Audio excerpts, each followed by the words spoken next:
Welcome to the Casual Shooters Podcast, your premier podcast for the casual shooter. I am your host, David Riddle. We have a special guest for you today, coming from the left side of the country, as opposed to the right side where I am from. He comes from a warmer, sunnier place, and I ran into him at the PCSL Nationals, where he gave Nils a run for his money in the squad shootoff. If you're from the left side of the country, you may know of him. I'm from the right side, so I did not. So I think he's a great guest to have on. If you would, join me in welcoming to the show, Mr. Mike Bauer.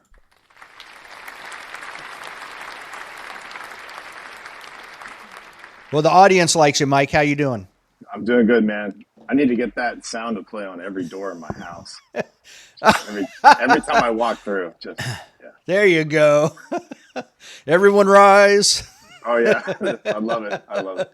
If you would, Mike, take a moment and introduce yourself. Okay, so my name is Mike Bauer. I've been shooting multi-gun for about 17, 18 years. I'm the match director for West End 3-Gun. It's about the only real 3-gun match left in Southern California. Maybe California, period, but we have a huge shooting culture out here, and I'm just a little piece of it. I dabble in a bunch of other shooting sports, but primarily I like to shoot 3-gun the most. All right, we're going to get into that a little bit more because that's intriguing to me because I don't find it very fun, enthralling. Really? To carry that many guns and that all the different types of ammunition you need and all that. But that's why I like having you on so we can figure out what the draw is for you. You know what I mean? Yeah. So, but first I want to make your brain work a little bit and hit you with some icebreaker questions. Okay. We'll get the hard drive spinning and then the rest of the conversation will be easier. All right. If you could learn one shooting skill instantly, think like Neo in the Matrix where they sit him in the chair and plug him in, what would it be and why? Never miss. Okay. Yeah. Now, when you say never miss, are you saying never miss an alpha, never miss a Charlie? Whatever you want to hit, like you never miss. Like jelly beans or the side of a barn. Okay. You'd be unbeatable. You would. Yeah, well, it depends. I mean, I can hit all of those things, but I can't do it fast. Well, that's important. It is important, especially in the competition world. Yes. Okay. If you could have a superpower, what would it be? Oh, geez. I'd go with just being invisible. Oh, you're a stalker. I see how this was. Oh, I would troll people at an unhealthy level.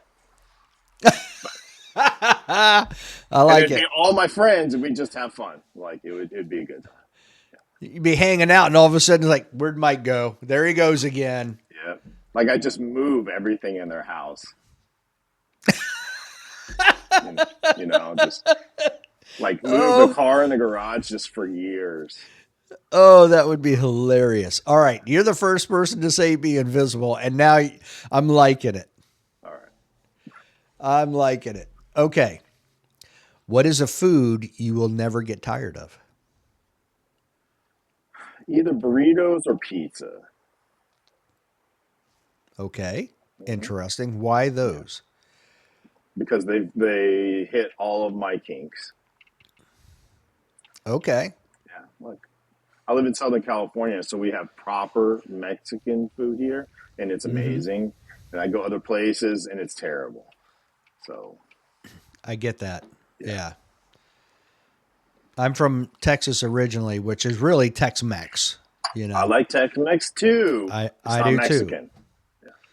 Yeah. Okay. So I do too. My wife, her maiden name is Flynn, but I swear she's Mexican as much as she likes to eat Mexican food. But she did the whole DNA thing, and there's no Mexican in there, but I think they may have gotten the results mixed up. Well, I'm a white guy and I love Mexican food, so There's something there. oh yeah. Okay. If you could have dinner with one person from any period of history other than your spouse or significant other, who would it be? Oh geez. I've always wanted to meet Arnold Schwarzenegger. I thought he was pretty cool. But if we're going back in time, it'd be Leonardo da Vinci. Ooh, that's a Yeah, good guy's one. guy's a genius. Yeah, that is a good one. Yeah. Man, imagine if you could time travel and bring him into today. I mean, what would he dream up of Oh, today with the Elon's living his technology? Elon's his spirit animal. You think so? Yeah, yeah, He's got a little bit of Nikolai Tesla and I guess Da Vinci in him. yeah. He's just insanely and smart, driven person Yeah. who who doesn't care. Right. If money were no object, what would you be doing right now? I'd probably be on a beach somewhere, sipping margaritas with my wife, the kids, doing all that stuff. Okay. All right. I like it. Yeah. Well, now that we got the hard drive spinning, now we can start. So you've been in the competition world, you said at least 17 to 18 years because that's how long Yep. you've been doing multi-gun. Yep. Did you grow up around guns?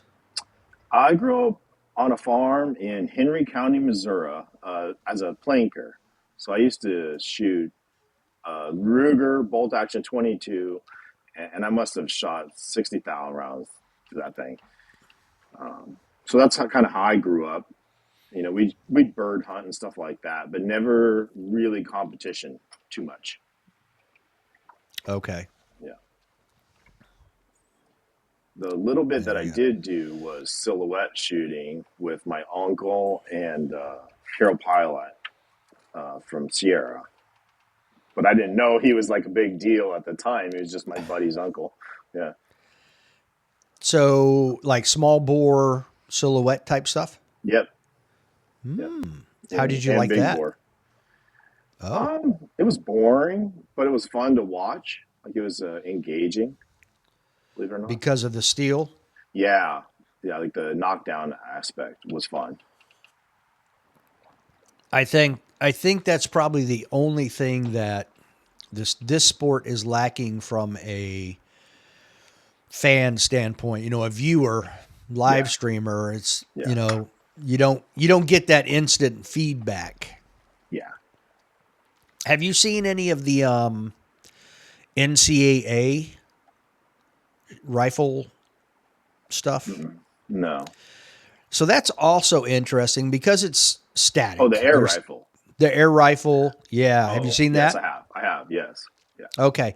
That's interesting because, they have their part of the screen is dedicated to the target. So when they do Yes. shoot, you can see immediately like Right. where they hit, what their score is. It updates their rankings immediately. Yeah.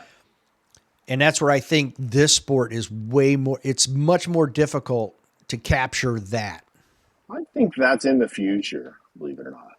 I think that scoring will come sooner than later because they're already doing it, for long range stuff. They're doing it in IPSC for the World Championship. So that'll be a matter of time before that happens. What are they doing in IPSC? So in IPSC World Rifle Shoot, they use basically that same system where you see the shot placement live as that shooter's shooting it on every target. And they had like a Really? screen out there. Yeah, it was really neat, really neat. And they use that same thing in high power now. It's just a bulky system. But there'll be a time when somebody puts it on a USPSA target stand, and then that stuff starts being electronic. All right. So the IPSC Rifle World Shoot is like an IPSC match where it was Oh, it's dynamic, where you're moving, correct. Yep. and they were able to capture all of the targets. So no, they'd use it for the long range paper. So like 200 plus yards. Okay. so they wouldn't have to go out and score it. I gotcha. But that's just a time of iterations, and it'll come around. Because I think that's the other thing. How do you capture enough of the targets and the shooter to really make it interesting enough to draw people to watch it? Right, right. So, A lot of that's okay. happening. It's not there yet. Like they're doing when somebody shoots, they have like the leader superimposed over them, so you see as they go through a stage where they compare. Um, it's just not there yet. Yeah, that takes a team right there. Uh-huh. Because you've got to have somebody, cutting that other video to place it on the backside of it. So there's Yeah, a lot going on there. yeah. I think there's a lot of Wow. interest from various people who are driving that now. Like Leighton seems to be pretty keyed into it. Yeah, there's still though the live numbers aren't there. You know what I Not mean? yet. Like Yeah. people will watch it on the back end where they'll go and watch the videos later, but Right. watching live, the numbers aren't quite Well, there. it's not. I don't think live is the way to go. It's more of like good summaries and concise content. Yeah, I think that's how it's going to end up having to be. Yeah. Nobody's going to sit and watch an IPSC world shoot for 4 hours. So Well, I compare it to like Tour de France. I used to watch Tour de France like in the background while I was working on stuff. And now that I don't have that time, I look for that summary where they give me all the action, all the important shit in 20 minutes. And that's kind of what we need. yeah, like a Sports Center capture Yeah. snapshot of it. Yeah, Yes. agree. Yeah. But even that, I mean, to have the number of cameras you need to capture all of that, still pretty intensive. So I'm sure it is. Yeah. I don't know yeah, anything about it. I don't want to do it, but I see the value in it. absolutely. And That and it's we need finding that more. sweet spot. Yeah, and we need more bikini clad, good looking ladies. That'll help viewership for sure. Well, it'll definitely bring in that 25 to 54 Correct. demographic Yes. on the One way men's or another. side. So, One way or yeah, another. for sure. Oh, so all right. So you grew up in, as you said, Missouri. Uh-huh. Um, Yeah, and now then it, I like I wasn't really into guns from like the time I was about 12 till I was about 18, and I bought a Mossberg 590 for my 18th birthday, and decided that was my home defense gun till I was about 25, right? And when I about 25, I had my first daughter and decided I couldn't run a shotgun and carry a kid at the same time. So I went and bought a pistol. And I remember this day. I went to the indoor range up here where I bought my pistol, and I got that giant silhouette that's like 5 feet by 3 feet of the bad guy with the hostage. And I shot 10 rounds of that thing at like 10 yards. It wasn't one hole, not one hole. And I went and asked the old Asian guy at the front, "Hey, can you check my gun, make sure it works right?" And he just shoots that guy right in the head. He's like, "Yep, it's you." And I was like, "Wow!" Just blown away. And at that point, one of the guys my wife was working for recommended competition shooting to get better. And at that point, he was shooting USPSA at a pretty high level. And I looked at that as much as I could back in the time because you couldn't find anything about it online. There's no, it wasn't YouTube content or any of that stuff. Like you'd get pieces of paper, pictures, that was all you'd get. And I decided I'd try IDPA because we had one at the range near me and it looked pretty simple. And I was like super intended by the sport. And I worked up the courage to go and shoot a match there and I got hooked, pretty early. But one key thing for me was really how intimidating it was to draw and reload a pistol and all that stuff. And they had a great like new shooter brief there where they showed you how to load the pistol, holster it, draw at a basic level, and just the basic safety shit. And it was like the best program ever. Um, and that was run by Van Duncan down here at Prado. Okay. Yeah. So where you match direct, do they have anything like that for new shooters? So what I do for three gun is when we get on our morning safety brief, if anybody's new, I pair them up with somebody on their squad by name and tell them ask this person questions if they don't have anybody already. Um, and that seems to really help break the ice with new shooters and really helps people have a better time than get crushed on their first, two or three gun match. Okay. Because three gun is very intimidating to start, even for There's a seasoned pistol shooters. Yeah. there's a lot of moving parts there. Yes. 100%. Yeah. Yeah, there's a man, that's a lot. We'll get into that more. So you're like mid-20s. What was the pistol you bought? So I bought a 4-inch XD in 40 cal. Oh, so not snappy at all. Terrible. Yeah. Okay. But, I bought it for home defense. So I was like, well, like 9 mil, I don't know, like 40 sounds cool. I still have it. It sits by my bed with the light on it, and that's my go-to gun. And I shot that for a couple of years. Yeah. So how did you find three gun then from there? So from there, I found on the internet, I think it was Matt Burkett used to make Iron Man's videos of the Iron Man up in Idaho, and I saw like what they called three gun, and it just looked amazing. I mean, those stages were like 6-minute stages, and it was just incredible to watch. So I kept looking on the internet and finding things, and I finally found a match called the Lisa match at West End Gun Club, and they had a very basic write-up. And this is like back when on the internet was pictures of pieces of paper back in the day. So there they had it was a pistol shotgun match, like a tactical style, and then they shot rifle afterwards. So I had a pistol and a shotgun. My buddy had a rifle. So we went and just shared everything and shot that match. But it was kind of a joke when we showed up because we show up with 10-round mags, which is the California law back then. And the guys we're shooting with, they kind of give us a chuckle and say, hey, you want to borrow a mag? Like, here's a 30-round mag.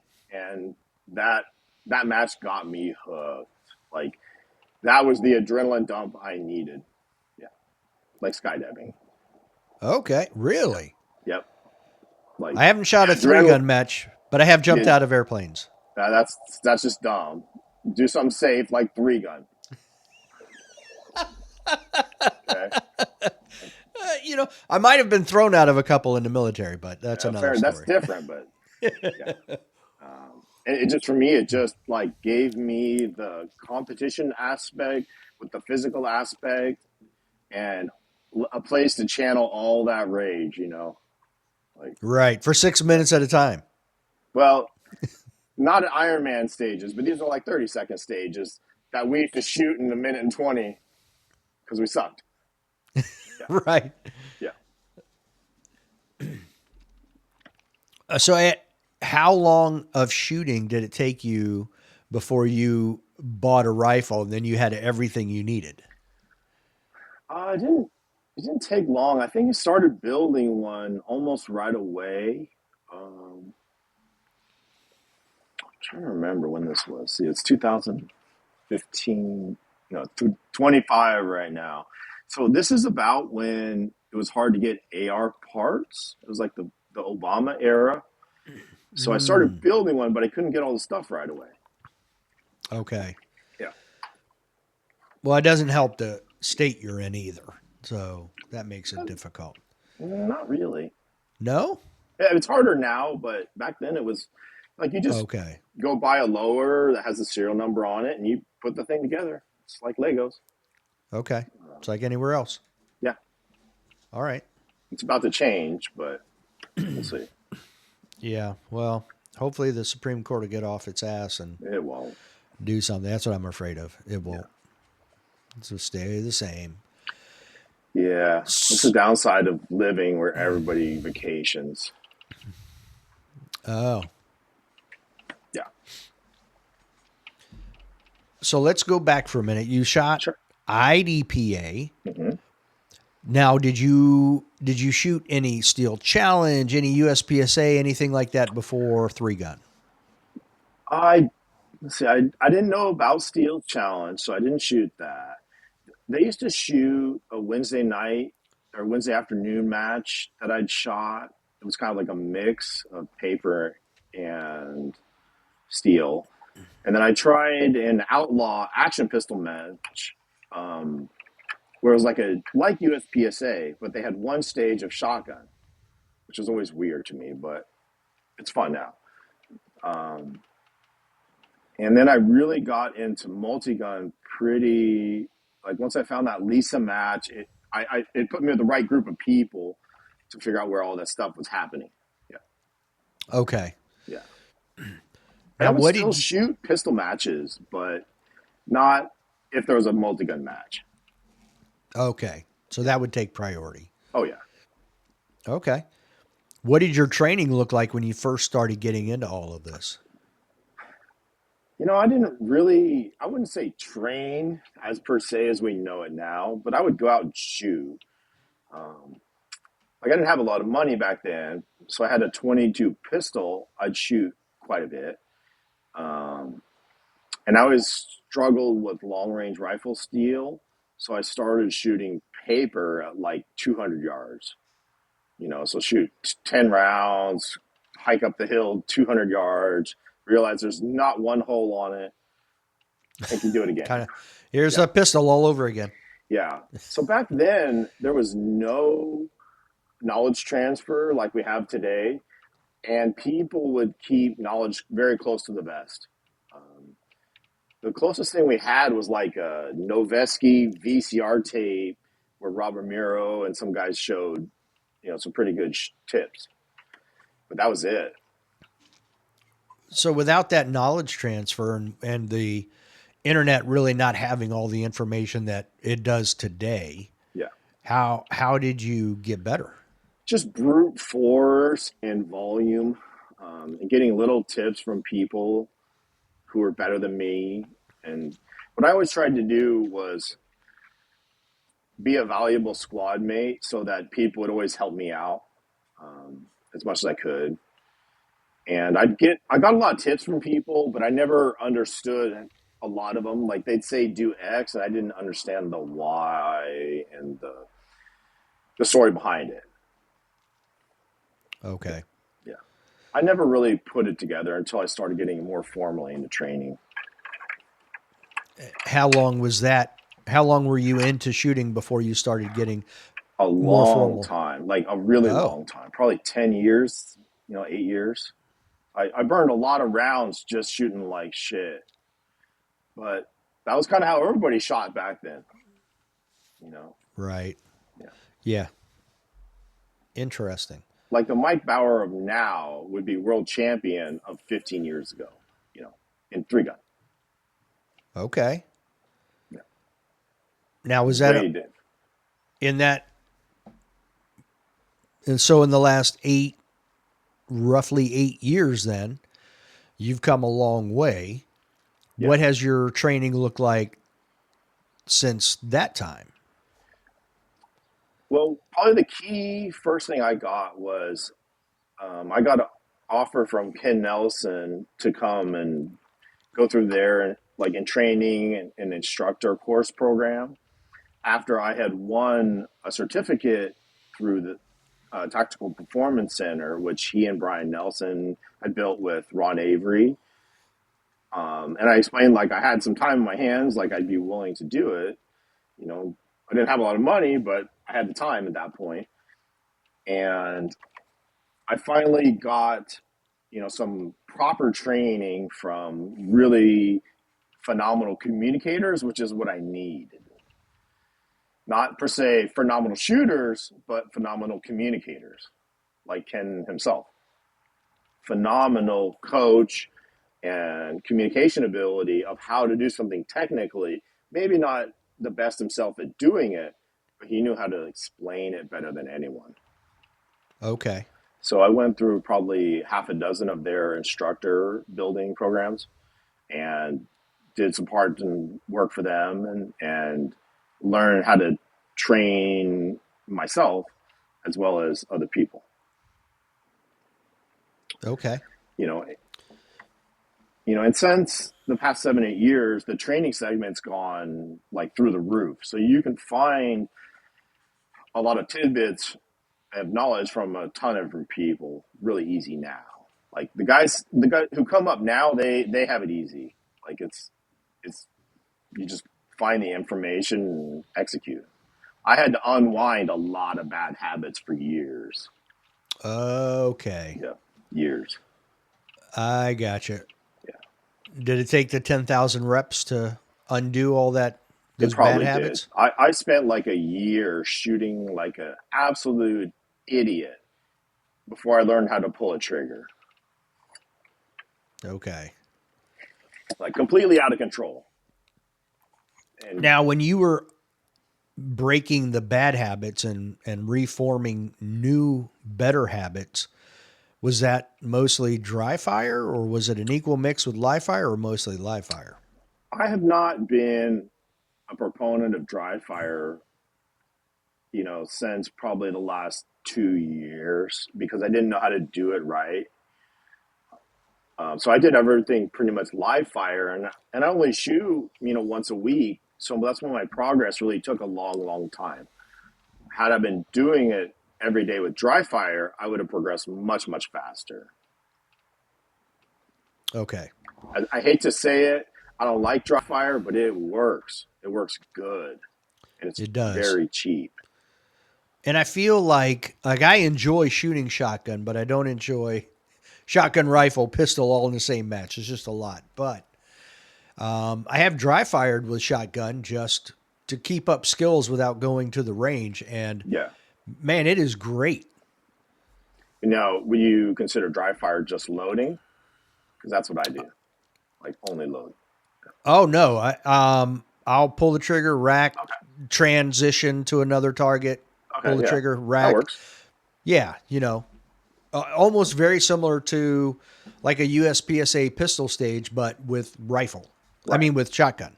Yeah. So Because I still I'll think do that same it's thing with whatever match I'm getting ready for, with whatever guns are going to be used. So if it's pistols and rifle, it's rifles and pistols. okay. Yeah.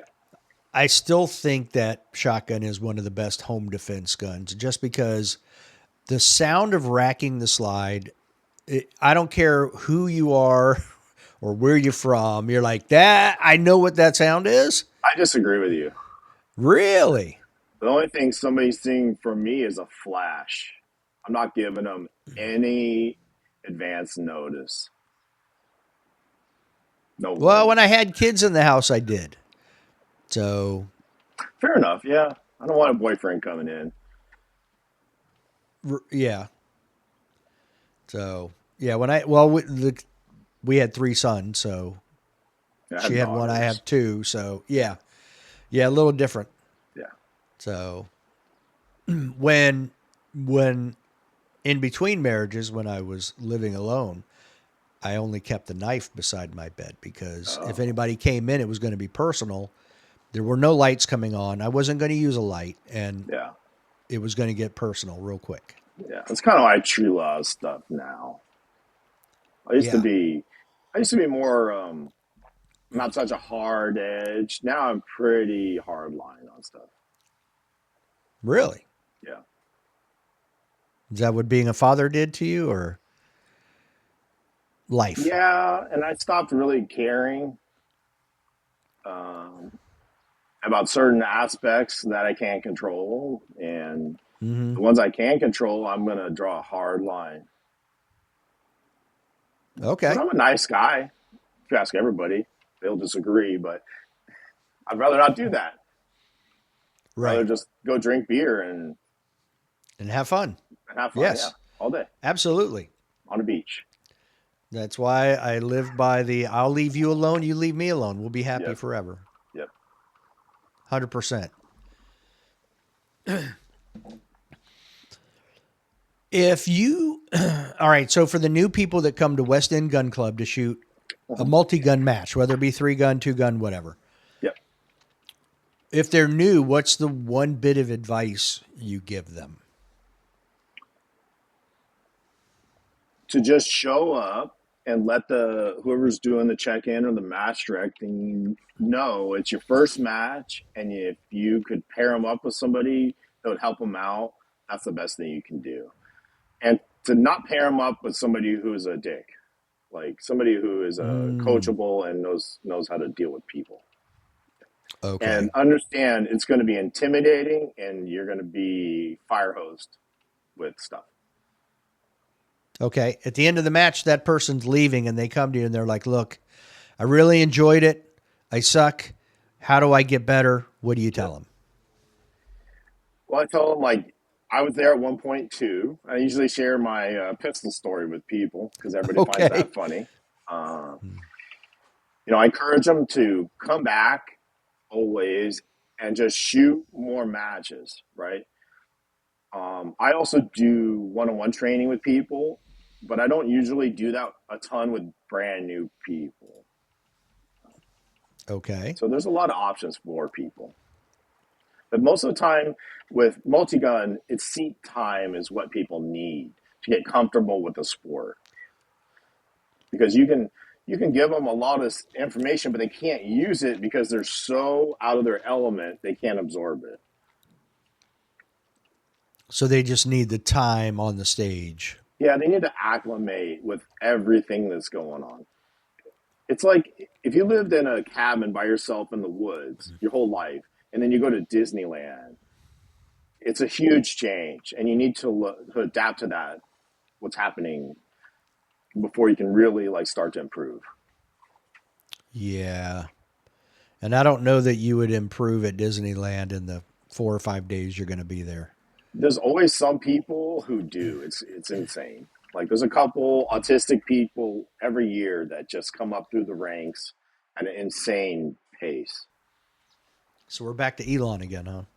Well, I would say like Max Leo Grandis, Kyle Litzy, who else? Taryn Butler. Well, a lot of these guys, like they just tear through the ranks because they're just phenomenal. Not me. I'm like a turtle going through it. Yeah. I have to think about everything. I have to know why everything works the way it Right, works. right. So When I that train slows me people, down. I'm real heavy on the why. Here's why we do Oh, it. oh, Yeah, good. like that's very important, especially to me. When I learn that way, I need that info. Me too. Yeah, I'm the same way. If I don't have that, it's not going to make sense to me. Now, if you say something and in my mind I can process and go, okay, yeah, I can connect the dots myself. I'm like, okay, it makes sense. I got it. right. Yeah, most most things in the gun world, I don't. For me, I never connected the dots very well myself. So I would always reach out to people and try and get that dot to connect, and it's served me well. For someone getting into the sport, regardless of where they are, and I'm saying multi gun, Yeah, so yeah. 2 or 3 gun, anywhere in the country, what's the best way for them? I know go to a match and shoot it, and and go to Yeah. the match director and say, "Hey, I'm new," but 3 gun is not as prolific. I feel on the eastern half of the country because it's much more population Yeah. dense. Correct. Yeah. So for people who can't get to that many matches, what advice would you give them for getting better, preparing for matches? Well, I think that you can do a lot shooting single gun sports. Like you can shoot USPSA, and a lot of that translates to all the guns. You can shoot PRS, and that helps your 3 gun, multi gun, like long range skills a lot. But at the end of the day, you have to train in the environment you're going to compete in to get phenomenal. Um, I was really lucky that in Southern California, we used to have three really, really good multi-gun matches a month that gave me stages and targetry that were hard enough to where I got very good. And there's I, to be fair, I think three guns kind of dying. It's probably going to die off at some point, and two guns really taking over, and it's Yeah. growing substantially, which is good. Like, I love shooting shotgun; it's one of my favorites. I put a ton of work into shooting it. For what we use it for in three gun, it's dumb, but it's super fun. But shotgun is by far the most intimidating gun for anyone coming into the sport. So I encourage people to start in two gun, and you will be much more successful. Okay. Unless you are Intro. die hard on the shotgun, and it's your first match, don't worry about your gear so much. There'll be enough people there to loan you whatever you need, and you'll have a good time, guaranteed. And I've said this for like 14 years. Like, you'll come and shoot, and you won't be last. And I've been wrong once. And that guy sucked. He was terrible. He quit after the second match. Yeah. Oh, wow. But he was the nicest guy and had a blast. Yeah. Well, that's interesting that he would quit, even though, look, you can be terrible as long as you're safe and you're having fun. Yeah. But I guess if you're bad enough, it will make you quit. Coming in last is pretty rough. I'm not going to lie. It is. Yeah. Okay. I can't argue that point. I got nothing for that. Yeah. So, all right, let's talk two gun then. Okay. Because I do feel like two gun is the best answer for any type of multi gun. It's number one. I think most people in the United States probably have a pistol and some type of rifle. Correct. Yes. So it Everybody has matches the up. gear. Yeah. So it matches up really, really well with that. And I've been saying, like I had this conversation with a couple of guys, some in the military currently, some retired, but that I think like PCSL, that type of two gun, translates extremely well to the military because Agreed. Yeah. they are literally your duty weapons. Yeah. And it's transitioning, it's moving, it's running, it's shooting. There's a little bit more freedom, unlike USPSA and IDPA. Yes. Especially with the berm rules and different stuff, so you can prep and get ready better than you can in those other two sports. And that's really how two gun and three gun has been for the longest time. It hasn't really changed much. People are just recognizing it now. And I think it's getting to the point where it's big enough that it's being recognized, you know? Yes. At least by pistol shooters or long range guys. So, well, I used to get the most crap from pistol guys saying, "Oh, you just shoot two on the brown, you can't hit anything." Until I just started murdering some of them, and they shut up. well, I mean, that's what pistol shooters do, two under brown. Yeah, but they couldn't hit You know a what I piece mean? of steel 50 yards away to save their life. Oh, yeah, I'm not surprised. Because they're used to a much bigger size aiming area. Yes. So I've always said the one fun stuff in three gun we do. Like, we'll put a piece of pistol steel at 50 yards, and you got to hit it once. I like it. Yeah. I like the IPSC paper targets for pistol because it is a smaller. Yeah. Well, AZO. PCSL's even smaller. They are tiny. Yeah, I like PCSL targets for that. I think that's good. I think there needs to be a higher level of accuracy than the massive USPSA IDPA targets. Yeah, that thing is enormous. Yeah. It's very generous. Let's put it that way. It It's is. It's generous. fun. Yeah. And it's meant to assist with the speed. So I get Yeah. it. You can move faster the more generous the aiming area. Yeah. It's Are good for the you beginners. Oh, absolutely. And especially if you're trying to build that speed, Yeah. it helps. Yeah. Are you running any two gun at West End? So we run a three gun and two gun match at the same time in the same match. So when I say we run three gun, probably only about 15% of the people shoot three gun. Most shoot two gun, Okay. and we restrict what guns can be used where depending on what you're shooting. So generally, pistol is substituted for shotgun. Instead of a clay, we have like a small round steel plate. So we try to keep it reasonably equitable. Okay. I just had a question. I should have written it down. What in the world? Well, how about if I tell you we actually run four gun Four also? gun? Yeah, yeah. So we run a class we call unlimited, where we let people use their PCC also. And I did Eh, this as a request for some of the ladies who wanted to shoot their PCCs instead of pistols or rifles on certain things. And it's become pretty popular. well, and I was writing down the question that I had remembered when you started talking, and my question was PCC or carbine. When you say two and three gun, are they shooting carbines? Are they shooting? I guess the ladies are shooting PCCs. Most people shoot a 223 rifle. Um, for my local match, I don't care if people substitute in PCC because they want to shoot cheaper ammo or something. I, I don't get too bound up in that. The top 10 guys are almost always the same top 10 guys, no matter what division.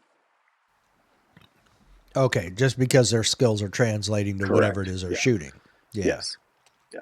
And at Weston Multigun in particular, we have probably the biggest skill gap of any match I've ever seen.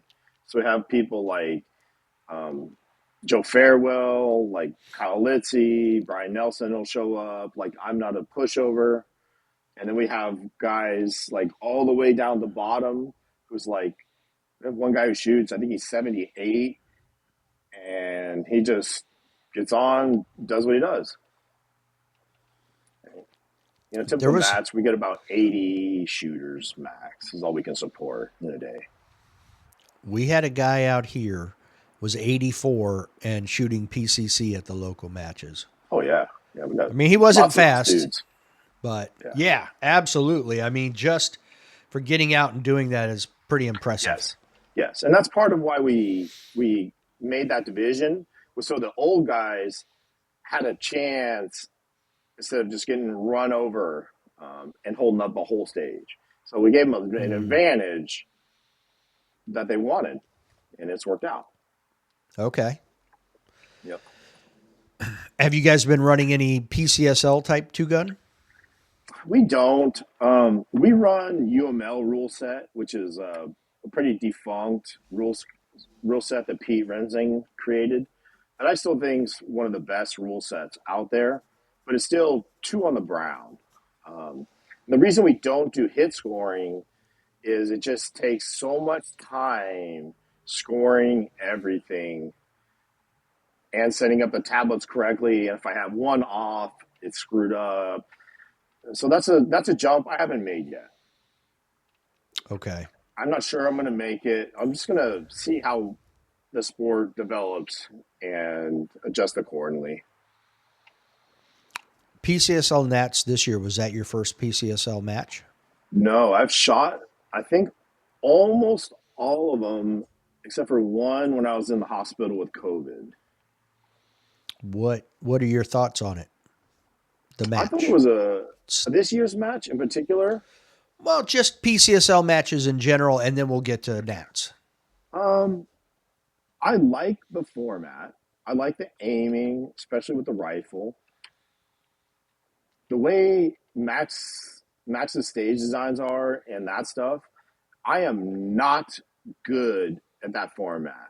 Like I'm not very fast on my feet like the young guys, and the movement part I still lack on. So I don't finish nearly as well compared to traditional new multi gun. But I like the format. I think it's I think it's bringing the worldwide sport of multi gun a lot closer between the Europeans and the Americans, and the format has it's morphed over the past 5 years or so. It's really starting to get pretty good now. Like it Okay. in the first years, the format varied substantially from going from very easy targets to one year was very hard pistol targets. So it's varied a lot. But the match I've always enjoyed. It's been good. It's been fun. How would you rate this year's PCSL Nats in terms of difficulty? I put it like maybe a 6 or a 7 overall, but there were definitely pieces of stages that were very challenging for certain people. Like paper at distance, I think eats some people's lunch. Some pretty fast swingers can mess people up. The Mm-hmm. stages are pretty large, so the amount of stage planning you have to do can be challenging. But I enjoyed them very much.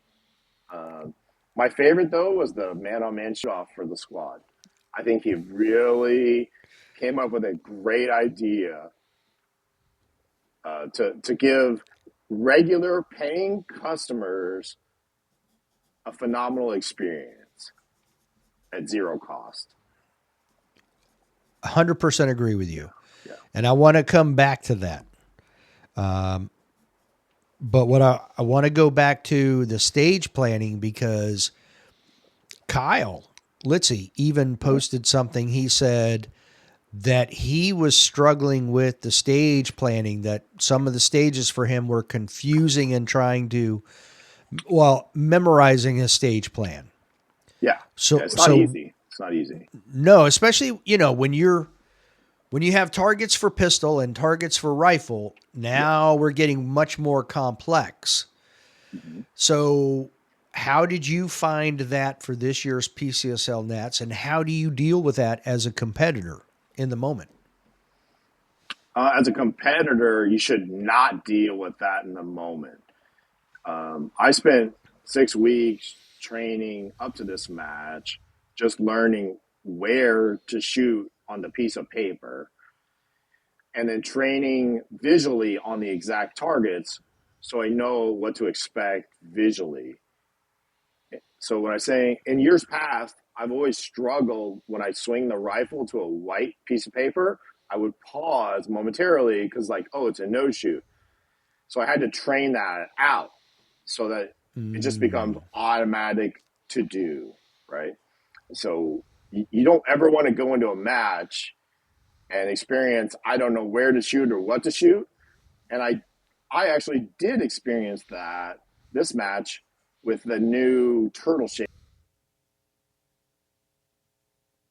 He'll be back. Oh, you're back. All right. Here we are. That was quick. Yeah. All right. So the turtle targets. Yeah. So I don't, maybe it was my first stage of the match, but I started on that target and I realized I had no idea where the A zone was. So I shot it like an Mm. IPSC turtle. And Okay. it worked out fine. But I was like, shit, I should have noticed that. I don't know if everybody realizes. Like I didn't consider the A zone on a different target until one day I was shooting I forget what USPSA major match it was, and they had IPSC targets, and it was turned at such an angle. I was like, Right. I had to walk to the target during the walkthrough and look at it and go, okay, this is where, and I touched the target like this is where I need to shoot. Yeah. So I could plan Yeah. that in my head. And then later I was like, okay, I need to kind of Yeah. That's very important. look at that. Yeah. Especially for PCSL where the hit factors are very low. You need a lot of points. Like good hits are very important.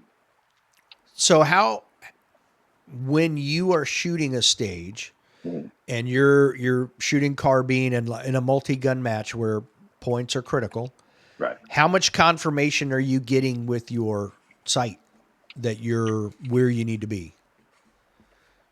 I mean, it's just like a pistol where you put the dot or reticle of the rifle where you think it should be on the rifle or on the target to land the correct shot. Now, in carbine with scopes, you have a lot of holdover, so you kind of have to train where to aim based on distance. Um, and Even in a you just read the sight and shoot the shot. even in a PCSL match? Yeah, oh yeah, big time. Okay. Like because you think your scope's like 2 3/4 inches over your barrel on a real close target, especially those mini targets. You have to aim like at the shoulder level to get an A. Okay. Now I'm tracking you. Yeah, That would make sense. Yeah. that's like way high. Yeah. I'm thinking distant. I didn't even consider the close Close targets. stuff is harder. Yeah, not the problem. Okay. But same thing applies on the far stuff. And I think a lot of people struggle with that. Paper, he had like 170 yards. They didn't know they're dope. They don't know how to shoot long stuff. Like, I don't know. I crushed that stage. That was the I only don't, stage I shot really well. that doesn't make sense to me. Like, I don't know how you can go to a match and not know that stuff, but Well, most of the time I've discovered I don't he did it again. like you just disappeared. So did you. Yeah. And then I refreshed it, closed it, turned the Wi Fi off. I don't know. Fucking technology. Yeah, it's great when it works. But yeah, I hit refresh and then I just closed out Chrome completely, restarted Chrome, and Yeah. it's like weird. Well, I already told the viewers I'd taken over for you, and zombies probably got you. And, it is what it is. It is. Yeah. Yeah. Well, you win some, you lose some. Anyways, I don't know. I don't know, I man. I don't even remember what we were talking about when it happened. I don't either, but I'm just happy to be here. Okay. How difficult did you find the stages to memorize so you weren't like hesitant running the stage? They were not easy for somebody at my level. So I would say, like, for the average mid pack dude, it was probably pretty tough. I'm used to shooting big stages. At West End, we call them Jay Lizzo stages, just like these, where you have a big shooting area, tons of targets, and you got to do 2 laps. And that's how we train for these kind of stages. Hmm. Um, if I had to give beginning shooters a piece of advice, you need to be able to memorize the stage and go through it in such a way in your mind with your eyes closed that it plays just like a video. So Right. you should be able to visualize that stage Mm-hmm. and say, okay, I'm going to come around this barrel. There's a target here. I'm going to back out. There's a target there. I swing. There's one through the port. The whole stage. You should be able to do that. And it's hard. Yeah, it's much harder than a single gun, a one gun match. Yes, 100%. Did you find there were any stages that were particularly more difficult than others to get to that point? Yeah, there were a couple that took some pretty precise footwork. Um, like the car stage where you start in the car was one. Because that there was a lot of pretty tight positions you had to shoot with stuff, and it wasn't a mirror. And then I think the shoot house was the other because you had to memorize exactly where everything was. Okay. The shoot house, was that the stage 2 you're talking about where the guns start on the wall? Yes, that one. Okay. All Yeah, right. I I just don't want to remember make what sure. stage it was, but yeah, yeah, because that one was you had to memorize where everything was at. If you got lost, you're pretty screwed. Oh, wow. So how long did it take you to memorize that stage plan? It took me longer to make the stage plan than anything, um, but I can memorize them pretty quick once I figure out what to do. Okay. Yeah, So that's not the problem then. yeah. Okay. I think even Kyle skipped over two targets in that stage. He did. Yeah, that's And that rare for him. was, yeah. And that was his first day of shooting. So he was like, yeah, my shooting's already shot. Oh, that's So, typical Kyle. The world's ending. well, when you expect 100%, I know, I know. When you're the world champion, like you got a lot of weight in your shoulders. yeah, you do. So it's much more different. Okay. Yeah. Since we're talking about all of this, let's go back to what you mentioned was the squad shoot off. Yeah. That was fun. When did you find out what the format was? Was it when you showed up to the stage? Yeah. Okay. But did you know going in like, oh, I assume because you guys weren't day 1. I think you might have been day 3 actually on that Yeah, we shot on stage. day 3. I think that was like almost our last stage. Okay. Yeah, I think there wasn't much after that for you guys. I think So that was actually our last stage, except for the one we had to make up from the previous day. oh, okay. Yeah. Because you guys definitely weren't the last squad to come through there, so I'm surprised that that was your last stage. Well, maybe it wasn't. I don't remember. It's fuzzy at this point. Now, did you know before you got there that it was a squad shoot off? I had heard about it, but I was worried more about everything else than to worry about that. Because generally, shoot offs are pretty straightforward. You just got to stand and put it on demand. So, Right. Yeah. But that's a different type of stress. pressure. Yeah. Yes. Man on man shoot off is the highest stress shooting I've just about ever done. Only because I 100. had to shoot at people. Okay. Yeah, that simultaneous shooting against another human is definitely stressful. Yes. It is fun, but stressful. It was Correct. cool. It didn't count, so that made it fun. Yeah. So this is that stage. This is the finals. This is you and Nils. You'd Hmm. already had the first run. Right. This is the second run. Now, Nils edged you out on the first run. Right.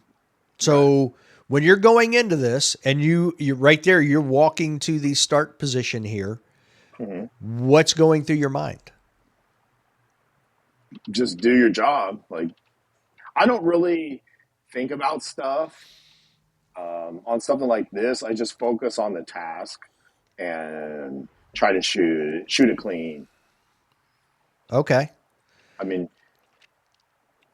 if you think about who you're shooting against, you're already defeating yourself. Like I'd already beaten Nils on the howitzer stage that day, so I know he can be beaten, and he's a good friend of mine. So it's like, let's have fun. It's gonna be a good time. What I do I have like to it. lose? Nothing. Yeah. Nothing at all. No. No. He loses more than me because I get to give Right. him shit all year. Right. Oh, that's funny. All right. So unfortunately, we're not going to be able to hear the video. But you guys had already You guys had already shot one Yeah. So it's best string. out of 3 format Correct. And the final was best out of for the 3. top So, 2. Yep. yep. So you've switched sides, little Yep. fist bump action. Now, when you're in this position right here and he's getting ready to hit the start, is there anything going through your mind at this point, or are you just focused on that Just first focused target? on the task, 100%. Okay. Yeah. Here we go. Getting ready. There we go. Bang, bang, bang. Now, I'm going to pause it here in just a second. Now, you did something different here, and it's a perfect place to pause it. I can use my cursor. Nils only knocked down 1 plate. You knocked down 3. So you knocked down half of the plates before you switch sides. Yes. So I don't know if you noticed, but the right and the left were slightly different. You could dump the rifle on the right side and see a lot of the plates versus on the left, basically on right hand and left hand person. And for me, I'm of the mindset, if you're connecting and executing, keep going, don't stop. Because you only got to get like 1 plate on either side. So Right. just send it until you can't see a target and move. Okay. That seemed to be a winning strategy because as you moved over, he still had 5, you only had 3, and you edged him out. Just barely. That was my best run on that array that day, for sure. Like, Well, let me ask. shootoffs are won by not missing. Right. Shooting fast and not missing. Yeah. And I lost on the 3rd run because I missed several shots. Okay. But this is what I was going to get at. You guys were 3-0 on the right side and 0-3 on the left side. Yeah. Do you think that mattered? No, not really. No? Not really, no. Okay. I mean, some people shoot right to left, left to right better, but I really don't think it made a difference other than just getting first round hits. Okay. And So and just I execution. could see a little better on the right side than the left. But it doesn't matter. And that's what I was wondering because Yeah. the other thing I was going to point out, you can see in here the angle of the sun. Yeah, that thing is nasty. Yeah, and the last squad that came through here on day 3 was Mason and Phil and them.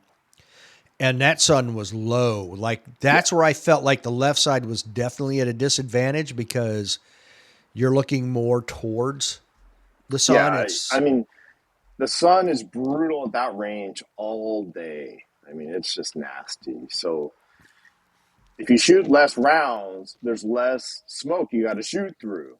Right. Whether it's dust or smoke. Yeah, Yeah. yeah, yeah. Because that's what I found too. Like that was my Tell him that's the rental only reason vehicle. he won. 100%. I'll echo. Yeah. Like, we've done the data. You only won because you have the right side twice. 100%. There you go. Max would totally tweak out on that data if somebody actually had it, because he would lose his shit. You think so? Only right side shooters won. That would be funny. And I don't know. That would be interesting. You need a poll. You need a poll.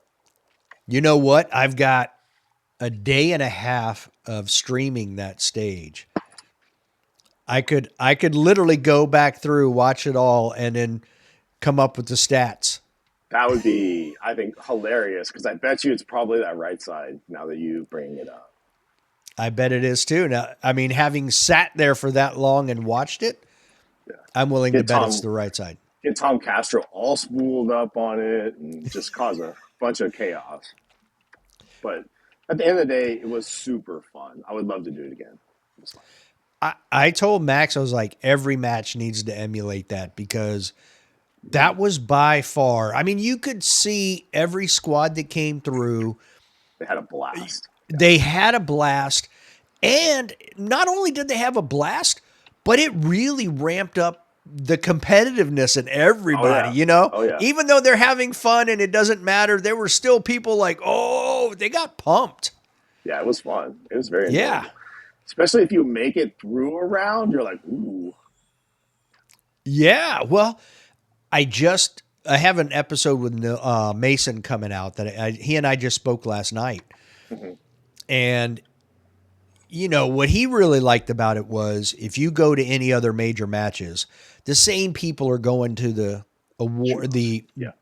the shoot offs, absolutely, Yeah. the prize table, all of that. And this Yeah. really gave everybody the chance to experience the shoot off, you Yes. know? So, and I hadn't thought of it that way, but he's absolutely right. Yes. Agreed. Totally. And someone got to knock Mason out of the shoot off. He had a malfunction and whoop, that's it. See, You know? that's the multi-gun game. Yeah, exactly. You never know. And he had one and couldn't recover from it. So he got knocked out. So someone else is moving along and they're like, hey, they can brag. I knocked Mason out of the Yeah. I shoot mean, that's off. awesome. I'd have a shirt Yeah. made if I was that guy. I beat a world champ in the shoot off. Yes. 100%. So that is where I was like, wow, that was another good way of looking at it. And then when I talked to Max, he said it took forever because he had to take all of the prizes that were donated and split them up equally among every single squad, which became tedious. Yeah, but I think he saved himself a lot of hassle at the end of Sunday because he didn't Mm, have time to do a prize table with how late the match ran. And I thought, right. like, it was pretty fairly balanced between Yeah. like the tables I saw, and it was definitely a good way to do it. I 100% agree. I'm going to be disappointed if I go to another PCSL Nats and there isn't a squad shoot off. Right, 100%. And I told him the same thing. He actually came up in Southern California. If you, I don't know if you knew that. Well, I knew he shot the match at Richmond. Right. So he grew up near Piru, which is like just north of here. So he started, Mm. in the local scene here. And like after a year, I'm like, he's nipping at my heels. And I'm like, shit, who is this kid? And he's just to the moon. So I'm proud of him. Yeah. He's doing good. Yeah, he's very impressive. Yeah. I told him like, dude, you cracked a magic formula here. Don't change it. You can Right. dabble with the price table stuff, but that shoot off, like that was the highlight of a lot of people's week. Yeah, I mean, I've never been to a match where they had a DJ on a stage. And that was a happy coincidence, I think. But yeah, it was Yeah. fun. Yeah. Well, it just happened. You're right. The coincidence was there was a professional DJ who was shooting the match, Right. and Max talked to him and said, "Hey, can you bring your stuff? Did you Right. mind?" He's like, "Oh, No, not at all. Let's do it." Blaze was an awesome dude. Like, Yeah, I have never met the guy, but man, what a nice guy. And mhm. that goes back to the whole sport in general.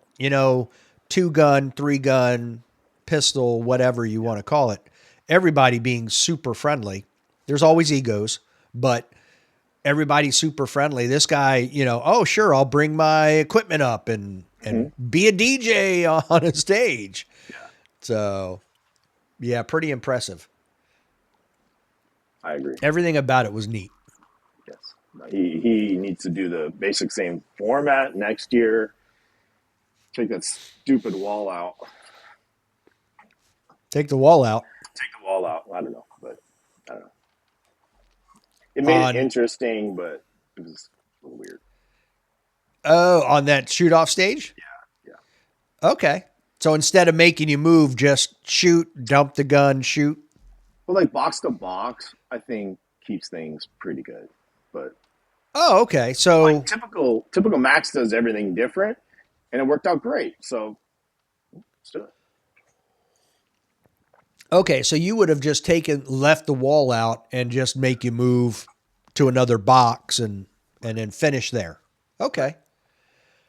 And the way they had it set up, that might actually have been easier for them without having to have the walls up. But Yeah, at the maybe. same time, it's advertising for Right. howitzer. So That like the amount of screen time that stage got is probably by far the best, across all the media platforms. So in that respects, it was genius. Yeah, well, I mean, I live streamed 16 hours Mhm. and probably 8 of it was on that stage. Right. And that's So something where people would actually watch and be like, "Oh, that's kind of cool." Yeah. that's why I ended up setting up there. I moved Yeah. there half or for the afternoon of day 2, so Saturday afternoon. And then I just set up there Sunday morning and I'm like, this is the most exciting Right. and easiest one to stream and probably garner the most attention from people 100%. to see, squads take on each other. So it's really, Yes. really neat. Yeah. I'm glad you were there. Or for me. I'm glad I watched you shoot against Nils. I'm like, man, this guy's pretty good. I don't know who he is, but I got to get him on the podcast. We got to talk about this. Yeah. Do you? So when I think of multi-gun and three gunners, I think of people who focus mostly on rifle and shotgun and not as much on pistol. Has that been the case for you, or do you split up your? Uh, I think that's like a 8-year-old perception. Okay, Now you need to be a GM level pistol, rifle, shotgunner to podium about anywhere. I mean, look at the top dudes: Kyle, AJ, Varick, Nils, Joe, like Mason Lane, Pablo. Like they're all GM level at single gun sports, and that's how the competition level of multi-gun has risen incredibly over the past 10 years. Is those guys coming in with that kind of talent and that kind of work and bringing the competition level up and up and up and up and up, and it's making the sport better. I'm talking to Brian Nelson and Josh Cardanius tonight, Mm-hmm. and I saw. I mean, Brian had put a post up on Instagram where he was second on the pistol only stage, and only Mason beat him. Right. Well, Brian's So, an animal. but that goes to the point where I don't look at Brian as a pistol shooter. I look at Brian as a rifle shooter. Right. So for He's him to do he's good at that well on a everything. pistol, yeah, exactly. It goes back to what you were saying, GM level on in every category. Hey, I beat Nils on the pistol only speech and took that $100 gift card. There you taking food right out of his mouth. I'm gonna have a shirt made. I'm gonna send him one. I'm gonna send his wife one. And he is a world champ too. So I'm there you gonna write go. this down. Where's my paper? There you go. I'm Send liking it. Nils a shirt. Got All of these ideas. See, if it wasn't for the podcast, you wouldn't have these t-shirt ideas. it. Oh, jeez. You could set up like an Etsy and then people can just have their own name put into the t-shirt. What's funny is Sell it. actually my assistant is doing that for Weston 3 gun right now. Oh, okay. Working on it.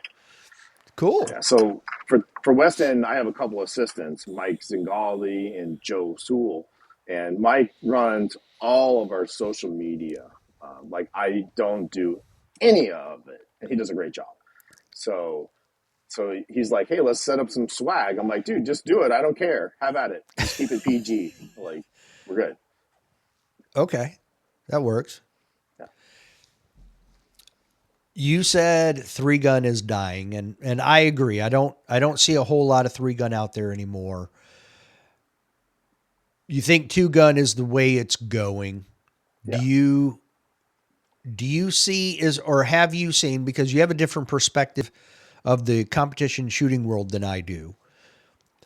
Do you see any other two gun or multi gun organizations that may or may not play a role in the future of multi gun? Um, Not particularly. I've been on the camp of that USPSA needs to either get out of multi-gun or do a good job with it.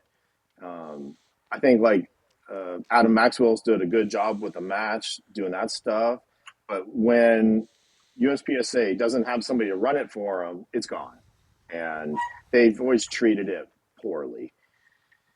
And you know, everybody knows how I feel about that, but I like outlaw shooting the most out of, like, no Mm. matter what discipline it is. I like outlaw the most. Like, it's maximum fun, most shenanigans. Yeah, I can see that because outlaw typically means there's no set rule book that they're going off of. They probably have local rules. You know what I mean? Yeah, yeah, and they're not that different. I don't get people who cry about it that much. The rule sets don't change much. They really don't. Okay. Like Slight variations. superstition is probably the only rule book that's been around for the longest period of time that is pretty straightforward. And they've changed it a little bit here and there. It's been good. And PCSL rule set will mimic USPSA pretty soon. When, you know, as soon as things keep evolving, it'll get to be very similar. You think so? Max won't like that I said that, but it's going that Well, way. I'm hoping it doesn't, but okay. Well, he'll do a better job at it just because he'll put more thought into it, and it's a one person making decisions, which helps, you know, accelerate things. But It I seems like still he support him. takes. It seems like he still takes input, though. You know what I mean? He does. He does. Yeah. It's got to be delivered in the right way, and he's got to understand it. But yeah, he does. Sometimes he might not listen, but he'll take it. Sure. That's his prerogative, I guess. Yes, 100%. I do like that. Well, let me go back to another thought I had first, which is you mentioned USPSA and multi-gun. I'd almost like to see them pull PCC out of the pistol. Not out of all the matches, but for nationals, have a standalone PCC. It should 100% be a standalone match that actually pushes targets out at distance and shoots it a lot more like a rifle match. 100%. Like, Rio Salado in Arizona puts on a PCC state championship where they shoot out to like to 200, and that's an actual pretty good test of the gun. Not not 10 yards, 15 yards as fast as possible. It's not challenging. I feel like 200's pushing probably the limits of the gun. No, No, I've gone one for one out to 300 with my gun, but it takes a little work on the ammo side. it does. What about in windy conditions with that Well, I 9 mean, wins mil? win, just win. Yeah, but okay, 300 yards with a 223 carbine versus 300 yards with a Right. 9 millimeter It's not PCC. it's not oranges and oranges. It's apples and oranges. That's like a 600-yard 223 shot. So Right. 200 is a good number, and it's a generous target out there. It's not tiny. Okay. Yeah, Yeah, I just want to clarify that 'cause, yeah. I have shot beyond 1,000 yards, so I know that Me too. you're trying to push a 9 millimeter out there at distance. It's like, ooh, Right. so many Just because you factors. can do it doesn't mean you should do it. It's like shotgun slugs. We do stupid things with that, but you still can do it. Doesn't make it Right. great. Right. Right. Okay. Yeah. Now, this was my first time at the Southern Utah range. Hmm. Man, I walked around and I walked up to berms. I looked at stuff. Very impressive setup. Yeah. The dust, though, creates an entirely other issue. That's a winter As problem with that range. Is when it's not in the winter, it's not nearly as bad because the light's a lot higher in the sky. right. I've shot a ton of matches at that range before it was redone when it faced to the north, Okay. and that was a much more enjoyable experience. And that's what I was trying to explain to somebody is, we're in the southern hemisphere. I'm sorry, we're in the northern hemisphere, so we're the sun is to our south, and then you're facing south, so then it puts it in a really bad trajectory. Yeah, I mean, I struggled with the vision and the range the whole match. Okay. Like it was one stage, there was three pieces of steel, and the one in the middle, I got lucky and hit because I held between the two outside ones. Okay. Yeah, so that definitely messed with some people, but So it you is what it is. having the three gun background you do and traveling around on the left half of the country, Yeah, what other range do you think would be a good, and again, this is nothing against Southern Utah. That's a great facility. yeah. But what other, I'll say, what other ranges do you think are capable of hosting a match like this?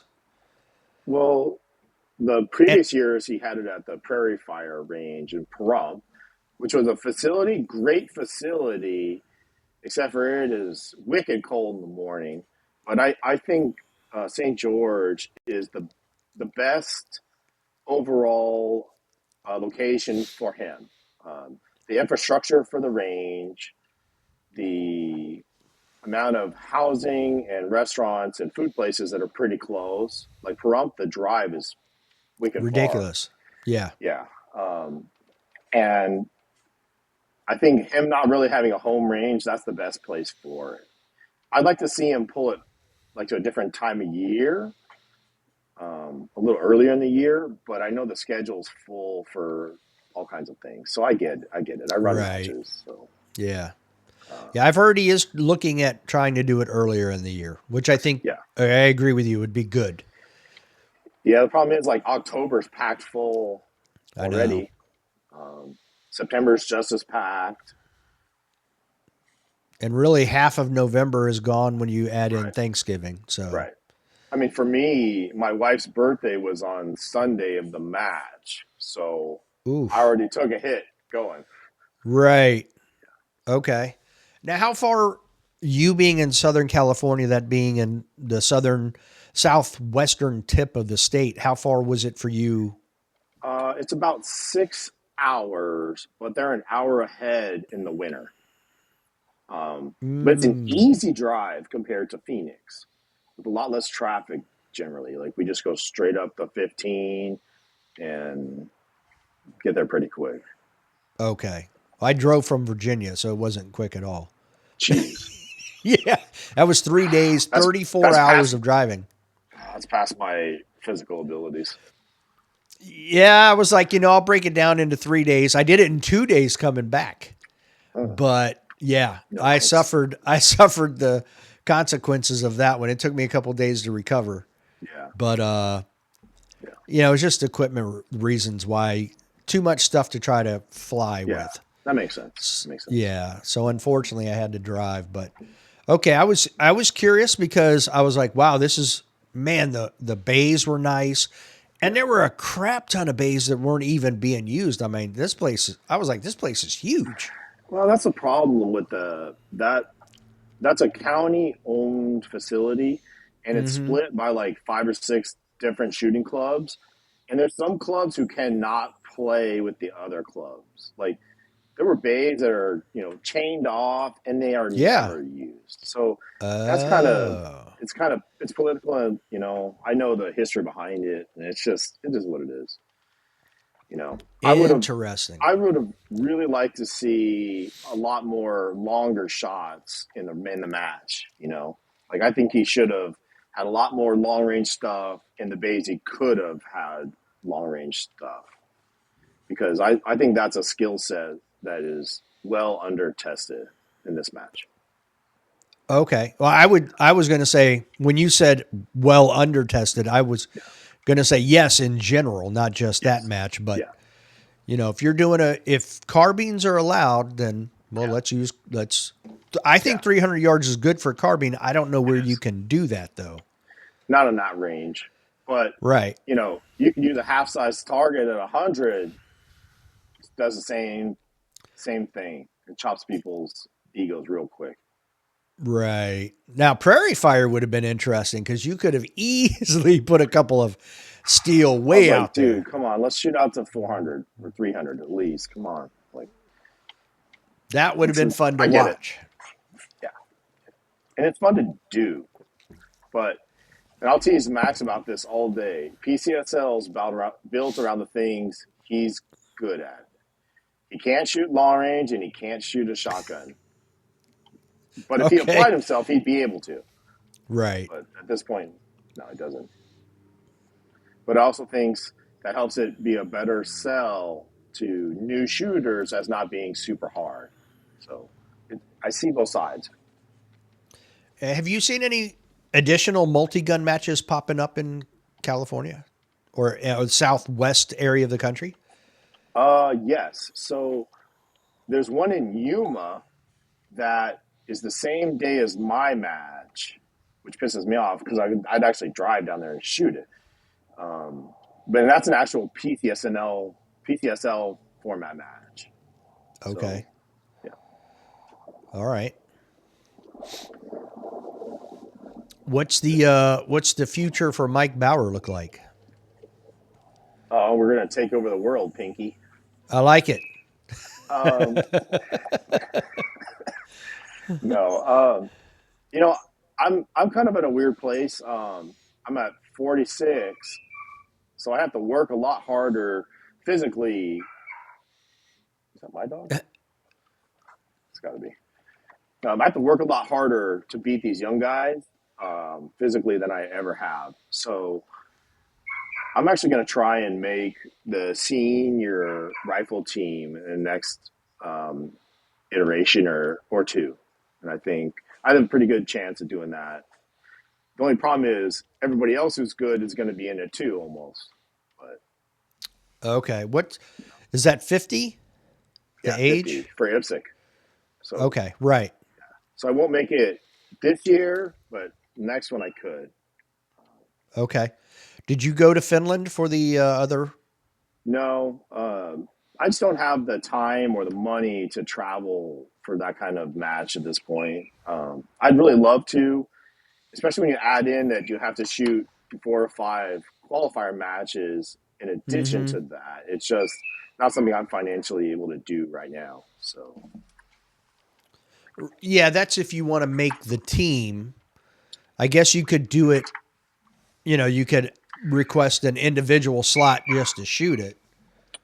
yeah, but I'd also consider that necessary to get the seat time to train for that level of match. Okay. Like the worlds are very unique that they're a 6 day match, and that's something you need to train up to. So you need to shoot multiple 3 day matches and get on board with that. Okay. So is that the only IPSC world match you'd want to shoot? Is the rifle? Let me go yell at my dog real quick. Sure. Wait a second. Hold on. Sorry. Um, I guess I'm just gonna shoot whatever match sounds fun to me, which seems to be mostly outlaw stuff. Like the past couple years in a row, that PCC match in Phoenix at Rio has been one of my favorite matches of the year, and it's a 1 day match. Hmm. Yeah, I run a pretty good rifle match the week before that. It's getting pretty big. I was thinking about making it 2 days this year, and maybe dabbling in some AK matches a little bit. Just Oh. shoot what's fun. Okay. That's at the West End Gun Club. Yeah, so I run it at West End Gun Club. Okay. West End Gun Club is a unique place. It's a privately owned club, and we have about 14 disciplines that shoot at that range. So we Wow. got Steel Challenge, um, like a USPSA pistol, 2 multi-gun matches, IDPA, silhouette, long range, trap, ski. What am I forgetting? Oh, a night match. It's pretty good, and a junior program. So like it's a pretty well rounded range. Wow. So is it a big facility then? It's pretty big. It's about 40 acres, but it's in a canyon. So we have like 20 bays. They're all kind of situated differently. You know, long range rifle range from 300 to 500. A skeet, trap house setup. Like a main Okay. range for regular people. Okay. So, Well, and that's what I was wondering. And you said long range, and I'm like, wow, yeah, how big of a this? long-ish range. Okay. You said it's 3 to 500. Yeah, 3 to 500. Okay. They run like a NRA mid-range match out there. You ever heard of that? Okay. It's like Yep. it's like high power but half size. Yes. Yeah. Absolutely. Yeah, That's what most of my rifle competition has been in my life is high NRA high power. power. Yeah. So I boring. prefer. Yes and no. It depends. I mean, my background really needed precision. Yeah, So that works well. Like I like the NRA, any rifle, any sight at 600 and 1,000 yards. yeah, I get it. So, so I do enjoy that. I'm not big into the across the course stuff anymore, all the different shooting positions, but Hmm. those 600 and 1,000 yard matches are Okay. definitely high on my Yeah, list of I've started to liking. dabble in some of the PRS stuff a little bit, Okay. so I might try a little bit of that, but There you go. I don't really go half in on things, so I don't know how I'm gonna do that. I go all in. What caliber do you think you would go with for that?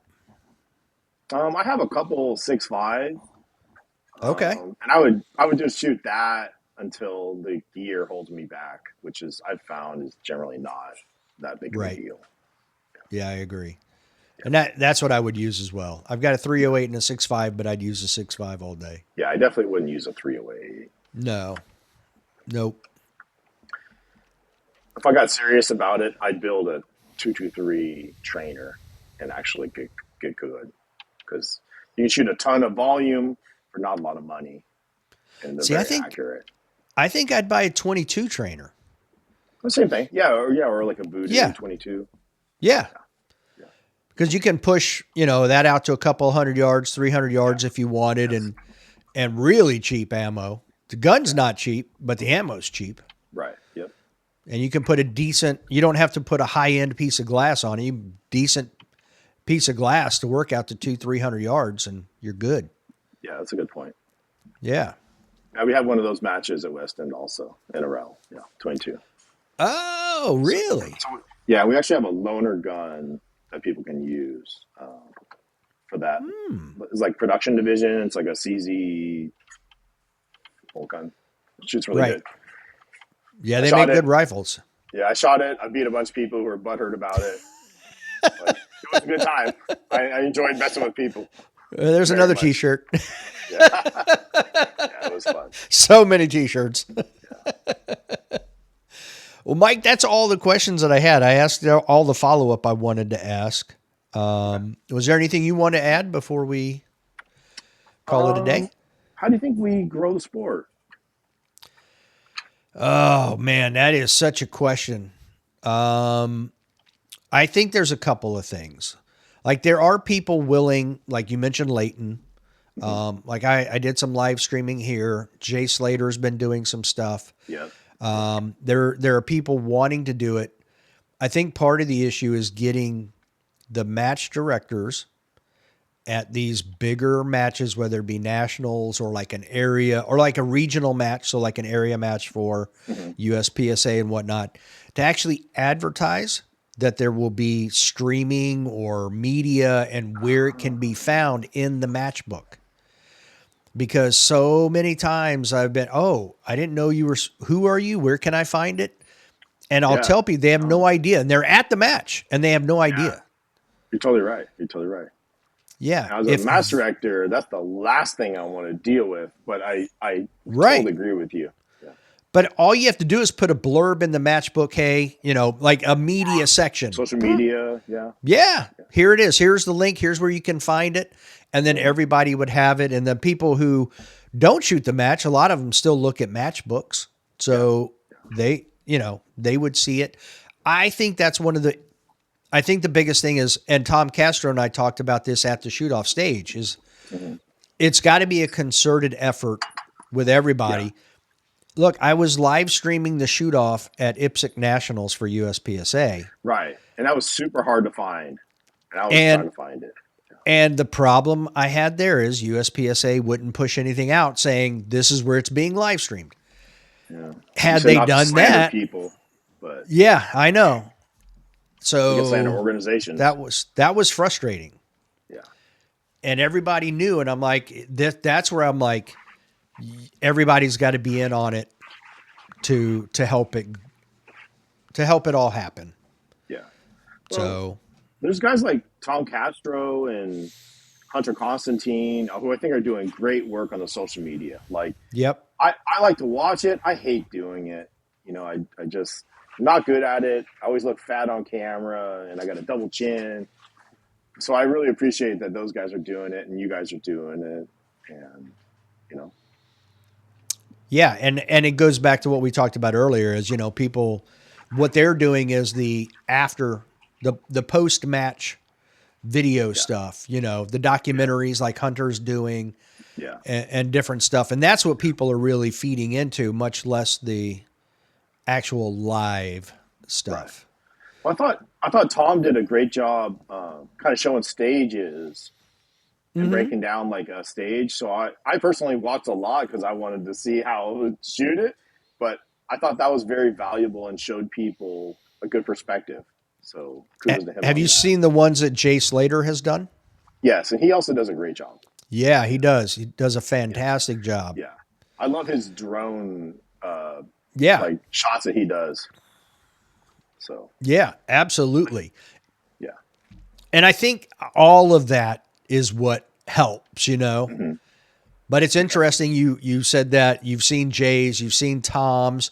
I think that's something that is also growing in demand and people really like because I heard another shooter, not you, hmm say something to Tom at the match, say, "Hey," he actually walked by, realized it was Tom who was at the stage, turned around and walked back. He's like, "Hey, I want to let you know." He might have even been one of the Border Patrol competitors there. uh-huh.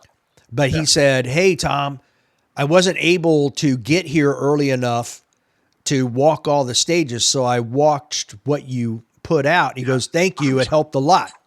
Yeah, 100%.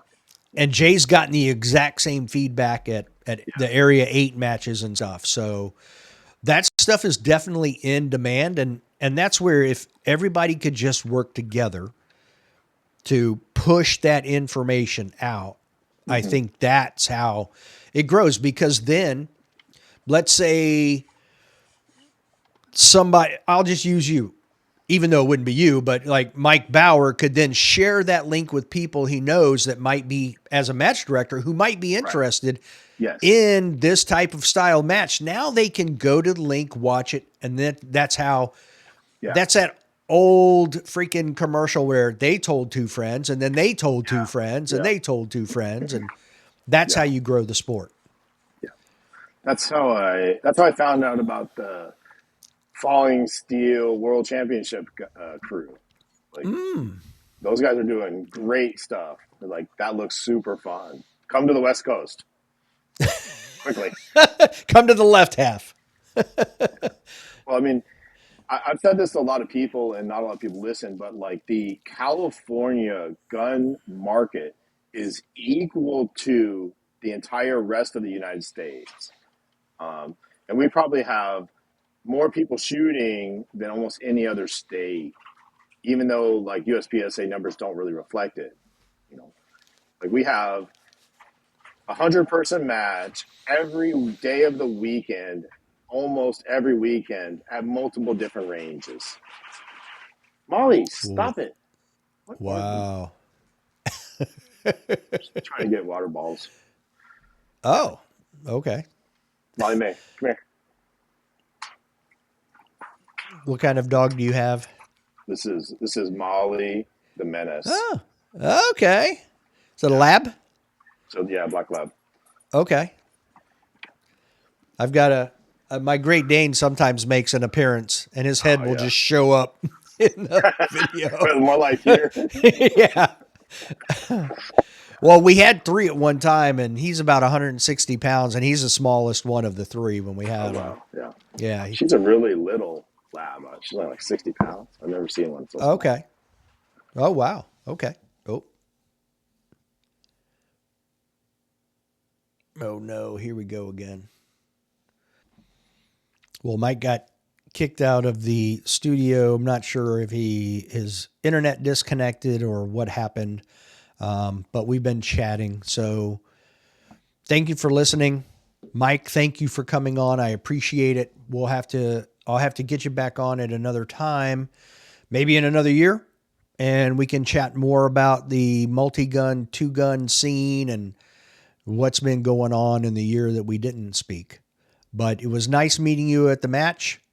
It was great watching you shoot against Nils, and good luck with the match directing and your own competitive career.